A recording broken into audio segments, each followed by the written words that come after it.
एक दिन गौतम बुद्ध अपने शिष्यों के साथ एकदम शांत बैठे हुए थे।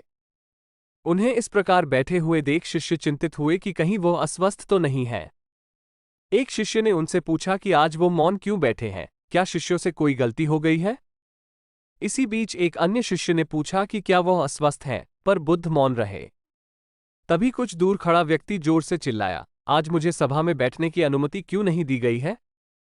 बुद्ध आंखें बंद करके ध्यान मग्न हो गए। वो व्यक्ति फिर से चिल्लाया, मुझे प्रवेश की अनुमति क्यों नहीं मिली? इसी बीच एक उदार शिष्य ने उसका पक्ष लेते हुए कहा कि उसे सभा में आने की अनुमति प्रदान की जाए। बुद्ध ने आंखें खोली और बोले, नहीं, वो अछूत है, उसे आज्ञा नहीं दी जा सकती। ये सुनकर शिष्यों को बड़ा आश्चर्य हुआ। बुद्ध उनके मन का भाव समझ गए और बोले, हाँ, वो अछूत है। इस पर कई शिष्य बोले, हमारे आश्रम में जात पात का कोई भेद ही नहीं, फिर वो अछूत कैसे हो गया? तब बुद्ध ने समझाया, आज वो क्रोधित होकर आया है।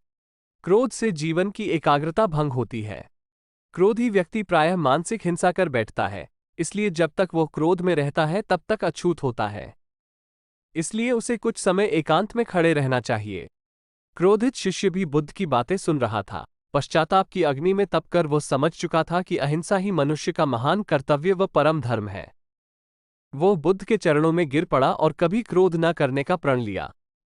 शिक्षा। आशय यह है कि क्रोध के कारण व्यक्ति अनर्थ कर बैठता है और पश्चाताप उसे बाद में होता है, जिसका कोई लाभ नहीं मिलता, इसलिए हमें क्रोध नहीं करना चाहिए। असल मायने में क्रोधित व्यक्ति अछूत हो जाता है और उसे अकेला छोड़ देना चाहिए। क्रोध करने से तन, मन और धन तीनों की हानि होती है। क्रोध से ज्यादा हानिकारक कोई और वस्तु नहीं है।